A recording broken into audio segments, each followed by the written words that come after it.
సర్వశక్తి గల దేవుణ్ణి. నేనెవరో తెలుసా? ఏదైనా ఏదైనా ఏదైనా చేయగల సమర్థుణ్ణే. నాకు అసాధ్యమైందిందా? శారాయి స్త్రీ ధర్మం ఉడిగిపోతే నేను మళ్ళా నూతన పరచలేనా?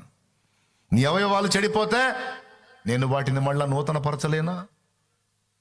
నీ కిడ్నీలు చెడిపోతే నేను మళ్ళా వాటిని శుద్ధి చేయలేనా? నీ గుండె చెడిపోతే నేను తిరిగి దాన్ని బాగు చేయలేనా? నీ దేహములో విషతుల్యమైన కణజాలం, క్యాన్సర్ కణజాలం ఉంటే దాన్ని నిర్మూలపరచడం నా చేత కాదా? నీకు శరీరాన్ని ఇచ్చిన వాడును నేను, నీకు జీవితాన్ని ఇచ్చిన వాడును నేను. నీ దేహాన్నైనా, నీ పరిస్థితులనైనా, నీ కుటుంబాన్నైనా, నీ బిడ్డ పాపలనైనా సమస్తాన్ని చక్కదిద్ది నీకు ఆశీర్వాదకరమైన జీవితాన్ని ఇవ్వటకు శక్తి గలవాడను అని నీవెందుకు నమ్మలేదు? విశ్వాస వీరుడు అని నేను చెప్పుకోవటానికి ఇష్టపడ్డానే అబ్రహామా. నిన్ను జనములకు సాక్షార్థమై నిన్ను పిలిచానే. విశ్వాస వీరుడని నిన్ను గూర్చి లోకానికి చూపాలనుకున్నానే. అల్ప విశ్వాసంతో కూడిన పని చేశావు కదయ్యా.